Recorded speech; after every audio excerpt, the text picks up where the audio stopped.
শীত মানেই পিঠাপুলির উৎসব।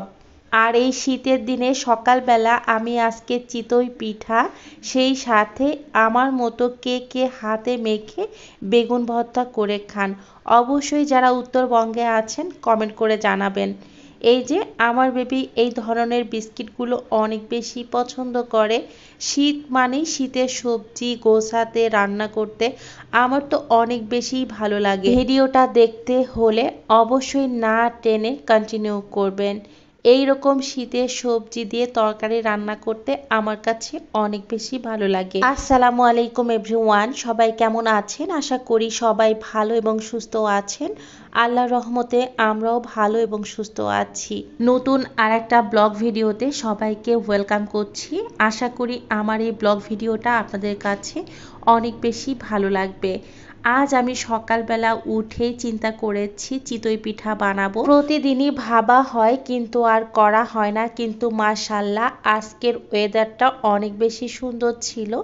আমার এই যে কিচেন দিয়ে এত সুন্দর ওয়েদার দেখছি আর চিতই পিঠা বানাচ্ছি। আজ আর আপনাদের সাথে আমি রেসিপি আকারে শেয়ার করছি না, নেক্সট টাইম অবশ্যই আপনাদের সাথে রেসিপি আকারে শেয়ার করব। এইদিকে খুব সুন্দর করে ফুলকো ফুলকো করে আমি চিতই পিঠা বানায় নিচ্ছি। এই চিতই পিঠাগুলো খেতে অনেক বেশি ভালো লাগে, যেহেতু আমার আম্মু আসছে আর নতুন চাল দিয়ে এই আটা ভাঙিয়ে আনছে। এই পিঠাটা বানালে অনেক বেশি মচমচা আর খেতেও অসাধারণ হয়। কয়েক বছর আগেই আমার আম্মু এই চিতই পিঠার খোলাটা আমাকে দিয়ে গিয়েছিল। মাঝে মধ্যে আমার মন চাইলে আমি এইটা দিয়ে বানিয়ে খেতে পারি। দেখুন পিঠাগুলো কতটা সুন্দর হয়েছে, একেবারে সুন্দরভাবে ফুলে উঠে আসছে। পিঠা বানানোর সময় যদি খুব সুন্দর করে ফুলে তাহলে সেই পিঠা বানাতে অনেক বেশি ভালো লাগে। পিঠা দেখে হয়তো বুঝছেন অনেকটাই পারফেক্ট হয়েছে। আর এদিকে আমি খুব সুন্দর করে গ্যাসের চুলায় বেগুন পুড়িয়ে ভর্তা করে নিব। এখানে কাঁচা পেঁয়াজ এবং কাঁচা মরিচ আমি কেটে নিয়েছি, সেই সাথে নিয়েছি সরিষার তেল, লবণ। খুব সুন্দর করে ভর্তা করে নিব। এইভাবে যদি আমরা বেগুন ভর্তা করি তাহলে এই পিঠার সাথে খেতে অনেক বেশি মজা হয়।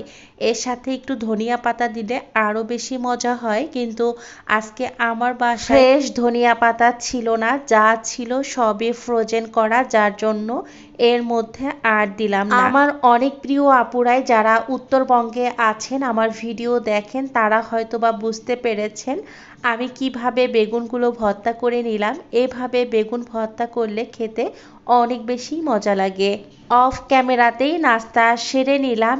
এরপরে এখানে আমার বেবির জন্য কিছু বিস্কিট এনেছিলাম, সেগুলোই এখন আমি বক্সে তুলে নিচ্ছি। আমি এক মাসের বাজার একদিনে করি না, যখন যেটার অফার পাই ঠিক তখনই সেটা কেনার চেষ্টা করি। এক মাসের বাজার একদিনে করে ফেললে কি হয়, দেখা যায় কোনো একটা প্রোডাক্টের অফার দিয়েছে, আমি যদি আগে থেকে কিনে ফেলি তখন ওই অফারটা আমি মিস করে ফেলি। এই জন্য আমার যখন যা প্রয়োজন হয় ঠিক তখনই আমি কিনে নিই। এর থেকে কিন্তু অনেকটাই সেভ করা যায়।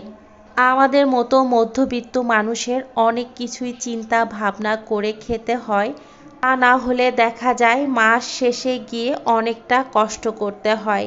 আমি এই যে সব সময় বিস্কিট বা যে কোনো জিনিস কিনলে এভাবে বক্সিং করে রাখি, তাহলে জিনিসের কোয়ালিটি অনেকটাই ভালো থাকে।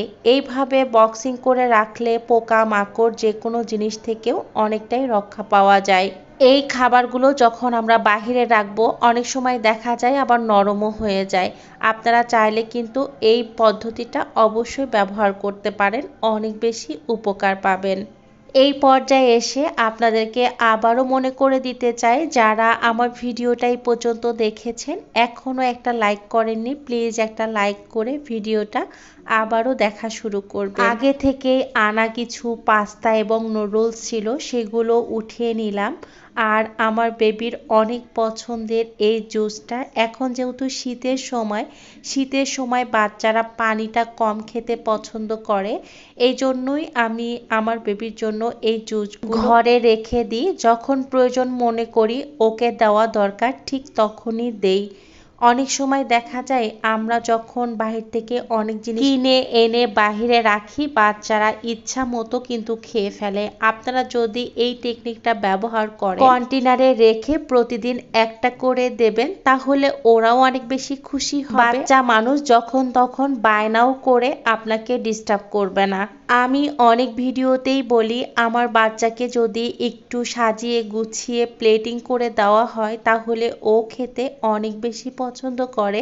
এই জন্যই ওর খাবারটা আমি সবসময় একটু ডেকোরেশন করে দেবার ট্রাই করি, তাহলে ও অনায়াসে পছন্দ করে খেয়ে ফেলে। আমার তো ভীষণ পছন্দের শীতের সবজি উঠাতে, এতটাই কালারফুল থাকে আর এতটাই ফ্রেশ থাকে যেটা দেখলেই আমার মনটা ভরে যায়। আর মনে হয় একটু কালারফুল কোনো ঝুড়িতে যদি এই সবজিগুলো উঠাই তাহলে দেখতে ভীষণ রকম সুন্দর লাগে। এখানে মূলা, ফুলকা, এরপর সিম, বেগুন, গাজর সব কিছুই এনেছিল, সাথে কিছু কাঁচামরিচ এনেছে। এগুলো আমি সুন্দর করে বেছে এখন একটা বক্সে রেখে দিব। অনেক সময় দেখা যায় মরিচগুলো একটু ভেজা ভেজা থাকে, সেই অবস্থায় যদি আমরা ফ্রিজে রেখে দেই সেটা কিন্তু খুব দ্রুতই নষ্ট হয়ে যায়। আমরা চাইলে কিন্তু খুব সুন্দর করে মরিচের বোটাগুলো ছাড়িয়ে একটু শুকিয়ে তারপরে বক্সে রেখে দিতে। এই যে আমি খুব সুন্দর করে ছাড়িয়ে একটা স্টিলের কন্টেনারে ফ্রিজে রেখে দিব। এইভাবে রেখে দিলে অনেক দিন মরিচ ভালো থাকে। চাইলে আপনারা নিচে একটা টিস্যু দিয়েও রাখতে পারেন, তাহলে অনেক দিন আপনারা ফ্রিজে রেখে খেতে পারবেন। আমরা যারা মধ্যবিত্ত আছি তারা কিন্তু এক মাসের বাজার একদিনে করে খেতে পারি না, অনেকটাই এমন দেখা যায় দিন এনে দিন খাওয়ার মতো। এখানে আমি কিছু সবজি কেটে নিয়েছি, এগুলো আজকে রান্না করব, একটা ভাজি করব আর আরেকটা মাছের ঝোল করব। আমার কাছে কি মনে হয়, ফ্রোজেন করে খাওয়ার থেকে দিন এনে দিন খাওয়াটাই অনেকটাই বেটার। সেটা স্বাস্থ্যের জন্যও ভালো আর কম এনে নষ্ট করার কোনো চান্স থাকে না। যখন আপনি অনেকগুলো বাজার একবারে করে নিয়ে আসবেন তখন দেখা যায় অর্ধেক জিনিসই কিন্তু নষ্ট হয়ে যায়। আর আপনি যদি দিন এনে দিন খান তাহলে আপনার একটা বাজেট থাকবে যে আমার এই জিনিসগুলো নষ্ট করা যাবে না, আজকে এটা দিয়ে চালিয়ে নিতে হবে। আমি সবসময় এভাবেই করার চেষ্টা করি, তাই আপনাদের সাথেও আমি শেয়ার করলাম আমি কিভাবে সংসারটা বুদ্ধি খাটিয়ে চালাচ্ছি। এদিকে মাছগুলো খুব সুন্দর করে ভেজে নিচ্ছি। আপনারা জানেন মাছ ভাজার আগে লবণ, হলুদ, আমি একটু সাথে মরিচের গুঁড়াও দিই। ওটা দিলে কি হয়, তরকারির মধ্যে দিলে মাছটা একটু ঝাল ঝাল থাকে। ভাজার আগে যদি আপনি একটু লবণ, হলুদ, মরিচের গুঁড়া দিয়ে মাখিয়ে তারপর মাছটা ভেজে নেন। এখানে আমি মশলা কষি এরপরে সবজিগুলো দিয়ে দিব। সবজির মধ্যে দিয়ে বেগুন, ফুলকপি আর মূলা। শীতের এই সবজি দিয়ে মাছের ঝোল আমার কাছে অনেক বেশি ভালো লাগে, তাই আজকে আমি এই সবজি দিয়ে মাছটা রান্না করে নিব। ওইদিকে ভাজিটাও বসিয়ে দিয়েছি। আজকে ফুলকা এবং গাজর দিয়ে ভেজে নিচ্ছি। আমার কাছে এই ফুলকা ভাজিটা খেতে অনেক বেশি ভালো লাগে, কারণ একটু মিষ্টি মিষ্টি হয়, অনেক বেশি সুস্বাদু হয় খেতে। প্রতিদিনকার মতো আর একটা কথা বলে নিই, যারা আমার চ্যানেলটা সাবস্ক্রাইব করেছেন তাদেরকে অসংখ্য ধন্যবাদ। যারা এখনও আমার চ্যানেলটা সাবস্ক্রাইব করেননি তাদেরকে রিকোয়েস্ট করব আমার চ্যানেলটা সাবস্ক্রাইব করে আমার সাথেই থেকে আমাকে সবসময় সাপোর্ট করবেন। আপনাদের একটা লাইক, একটা কমেন্ট আমাকে নেক্সট ব্লগ বানাতে অনেক বেশি অনুপ্রেরণা জাগায়। এইদিকে আমি ফুলকপি, আলু, বেগুন সব কিছু ভালো মতো কষিয়ে নিয়ে ঝোলের পানি দিয়ে দিয়েছিলাম। এরপর ফুটে ওঠার পরে মাছগুলো দিয়ে দিলাম। এখানে আমার কিছু ফ্রোজেন করা ধনিয়া পাতা ছিল, সেগুলোই এখন মাছের মধ্যে দিয়ে দিব।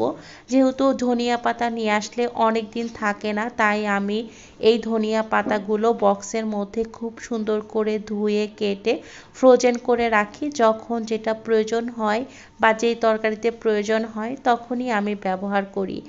অলরেডি আমার তরকারি হয়ে গিয়েছে। আর আমার ভিডিওটা আজকে আর বড় করছি না, নেক্সট ব্লগ নিয়ে আসা পর্যন্ত সবাই ভালো এবং সুস্থ থাকবেন, আমাদের জন্য দোয়া করবেন। আল্লাহ হাফেজ, আসসালামু আলাইকুম।